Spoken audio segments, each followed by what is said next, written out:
Well, I think anyone who's losing their hair, it's reasonable to go to a dermatologist because there are lots of things that can cause hair loss. And if you have lupus, I think you should go faster.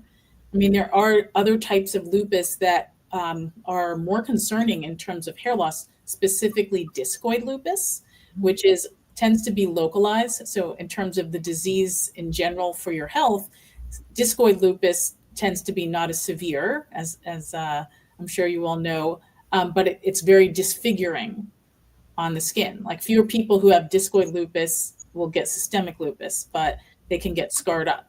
So that I would come in immediately because once you have scarring, that means the hair follicles are destroyed, and there's a some of that's going to be irreversible.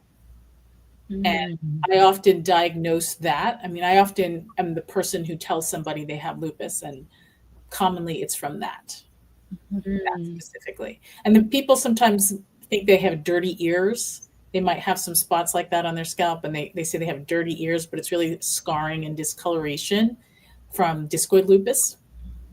Wow. And then you can also have lupus paniculitis, which is just deeper in the fat, but the hair follicles can go down into the fat. That inflammation can go up. It's often associated with discoid lupus, and that can again just burn up the hair follicle, and that's permanent if it's destroyed. You just, I literally, you just made me go. I have to get an appointment with the dermatologist. That's what you just told me. I don't know if anybody else was out there watching, like, oh my gosh, I thought it was my ears, and you just diagnosed. You didn't diagnose me. I'll see a doctor. But thank you for clearing that up. That is really, really important and really helpful. And so I'm curious, is there I guess to differentiate the shedding part, the lupus shedding part, that part is, and I can't remember the technical term for it, but I can imagine that being also hard to determine because there is a natural hair shedding process that happens, we know, right? How do I know, what's a way for me to figure out that maybe this is something that's more than just regular hair shedding and hair loss?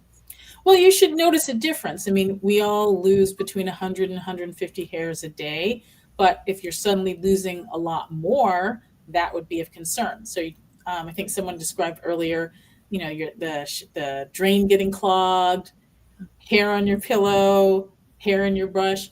You might tie your hair into a bun or ponytail, puff, and it's thinner, those types of things. So most people can determine that their hair is thinning when it actually is, and many people think it's thinning when it's not. But patients are very good at if they actually are losing hair, people know. Hmm. Well, thank you so much for sharing this insight.